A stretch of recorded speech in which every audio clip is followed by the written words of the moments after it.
Welcome to the Pool Remodel Pros Podcast. I'm your host, James Cawthorn. In this podcast, we discuss everything related to the pool remodeling. Today, we have two guests joining us, Scott Reyes, CEO of Allen Smith Pools, and Jeff Smith, the company's president. Today, we'll be discussing some of the most common questions residents, landlords, and associations have when considering a pool remodel. Let's dive right in. If this was your own pool, what upgrades or finishes would you choose? Is there something you feel a customer should not go without when remodeling their backyard or their pool?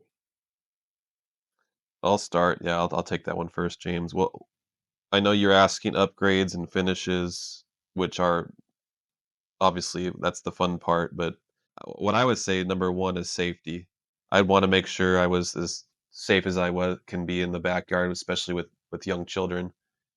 I want to make sure my side gates are up to code with the self-latching side gates, and the fence heights were adequate, and then I had a safety fence around the pool, and then my equipment was properly bonded and grounded for electrical, maybe even go low voltage wherever I could with the lights. So I'd start there. The safety is the most important. As far as upgrades or finishes that I personally like on my pool, decking wise, I'm all about longevity and what's the latest and greatest. I like technologies and things that last a long time. I would want personally a porcelain 3/4 inch porcelain pool deck that's really doesn't stain. It's actually, in fact, people are in some cases taking out pavers and put it in the porcelain. Pool equipment wise, I'd want automation. I'd want to control everything off my phone.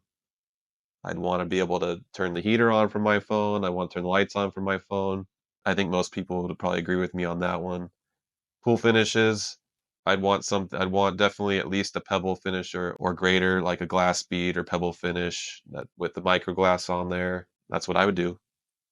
I approach it similar to Jeff, but maybe a little bit different because I'm older than he is. I want more of a one and done, low maintenance. When I was younger, I loved being in my yard every day, around the weekends and detailing stuff. But at this point in my life, I would pick first, like Jeff had said, first and foremost, I would look at the safety. What do I have to do to make this project as safe as possible, whether it's pool, landscaping, backyard? I'd look at the safety. What upgrades are going to bring me the biggest return on investment? I agree with Jeff on the technology. There's things out there that can help monitor your pool chemistry, can help monitor safety of the pool. There's videos that you can send, safety barriers if you have grandkids coming over. So I would look at the safety. I would look at the longevity of the products. I would probably pick a more expensive product, provided it was going to last longer. I would go with, like Jeff said, the porcelains, the pavers.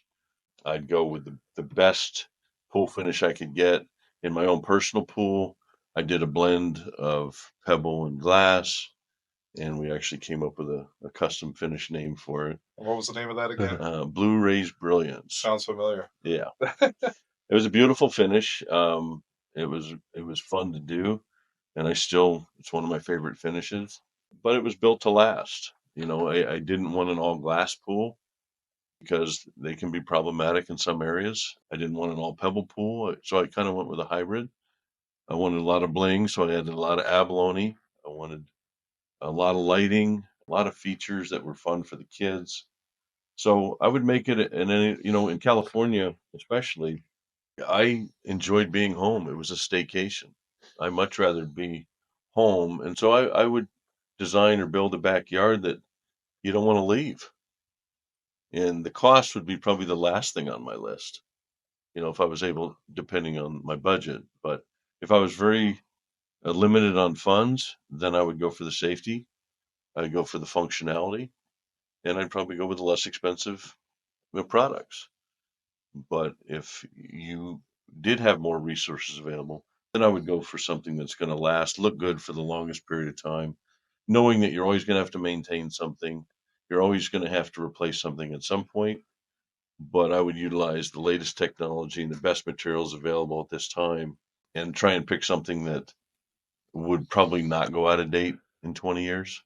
But that's just one guy's perspective. Yeah, and there's other products just besides the pool and the deck. We're really an outdoor living company. We have furniture lines and grills and fire tables. Their grills are similar to pool finishes away. There's different levels of quality and longevity. You have some that don't last a long time and some that are built to last a very long time. And I know Fire Magic and AOG, we sell those. They're built with like, very big 10 to 15-year warranties. And I have one in my backyard right now.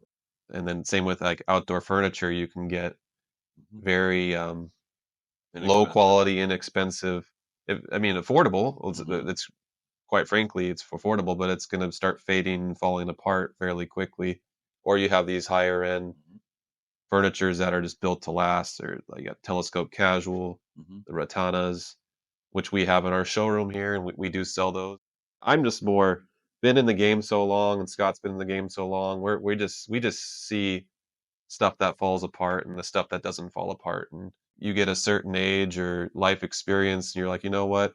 I'll just pay more money, and just I don't want this thing to fall apart. Just to boil it down to real Mhm. simple terms, and Mhm. we sell lines of products that are kind of that style. Mhm. Like I was saying, AOG and Fire Magic. It's a local company. Mhm. RH Peterson in the City of Industry makes and welds these products together with really high technology. Mhm. Comes down to features. What works for you? I mean, I'm probably not going to choose all the computer features that some of the you young guys would choose. I still have an 8-track player in my truck, but and that's not true. But I'm going to look for something that's going to be durable, that's easy to use, simple to use. Whereas you guys would probably go something a little more complicated. So as a consumer, do what's comfortable for you, and just really, look at how long you're going to be in the home. Sometimes I've stayed in the house thinking I'd be there forever, and I wasn't there forever. And other times I thought I'll only be here a year or two, and I've stayed forever. A remodel is a big decision, and probably one of the most expensive things that a client will ever do, whether it's the house itself or the backyard. But it's also the biggest investment that brings probably the biggest return. You're investing in most people, their home is their biggest investment that they have. What do you want to do to protect that investment? If you look long term, housing prices have continued to go up and up and up. So if you have a product that is going to last for a lot of years versus something that's inexpensive, you don't want to have to redo everything right before you sell the house.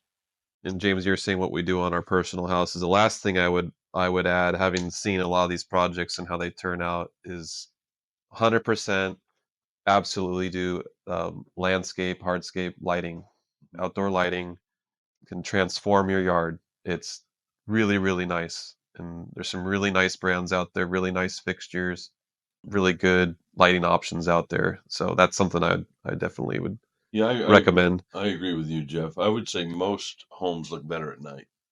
When you pull up to a home and the home itself is well lit, the backyard, the landscaping is well lit. It adds a lot of ambiance that you don't get during the day. So that's definitely something I would incorporate into whatever improvement I did on my home. And keep thinking of more stuff. Like when Keep going. I'm Keep selling going. myself a bunch of stuff here. Oh, Now I'm thinking about my own house. yeah. And one more for the road here.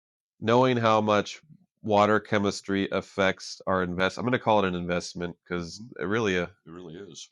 the pool. We know the pool that adds value to the home. If you're a grandparent listening to this, we know we know it becomes we call it the grandchildren magnet. Yeah. They're going to start coming over more when you got the pool. Hmm. It's just a law. I don't make the rules. It's just what Well, happens. the pool is the draw in Yeah. any backyard. It seems like the pool is the number one biggest investment, but it's also the draw for the kids, the grandkids, and Mhm. even at my age, swimming, and it's actually Yeah. enjoyable and less stress on the joints, and nothing better than at the end of a hard day sitting in the nice spa. So that being said, like we know that the pool finish, we can get a lot more life out of. We were talking earlier about how we don't know how long it's going to last. Well, we know if we treat it right and we maintain the pH and we watch the calcium levels and if the cyanuric levels intact, we have you can do that with Yes. some automation to some Hmm. degree. So we know what I would also add is I would do a pH dispenser. I would have it adding my muriatic acid. Hmm. They do have that technology, and it would keep that pool nice and balanced, and that will prolong the life of the pool finish. I would 100% do that in a pool, knowing that we have that technology now. So in conclusion, you guys would basically remodel your whole backyard. Absolutely. We'll Just start designing Well, yeah, today. just do everything. You know what? We don't have a problem dropping a lot of money on trips and cruises, and this is our own backyard. You're here way more than you are when you go on vacation for a week. Like, I'm selling myself again. I'm spending a bunch of money on my own yard. Well, thanks again for taking the time to answer these common questions. That wraps up today's episode. Scott and Jeff, thank you again both for your time. Is there anything else you want to leave our listeners with today? I know, James, we sat down and with our sales team and thought long and hard about what are the top 10 to 11 questions that we get on a day-to-day basis, and hopefully we covered them. If there's more, we can answer them on another podcast, but these are some of the most common ones we get. We hope this helps. Thank you, James, for having us, and hopefully that we've helped some of you make decisions or giving you more information to make an informed decision on whatever you decide. Hopefully, not too much information to Right. not make. Yeah, well, hopefully we didn't just confuse everybody and then just No, thanks again, we everyone. need a Cliff's Notes version for everybody. I'll do that. So thanks again, Jeff and Scott. Thanks for listening for our listeners to the Pool Remodel Pros podcast. If you found this episode helpful, be sure to subscribe for more insights on pool remodeling. See you next time.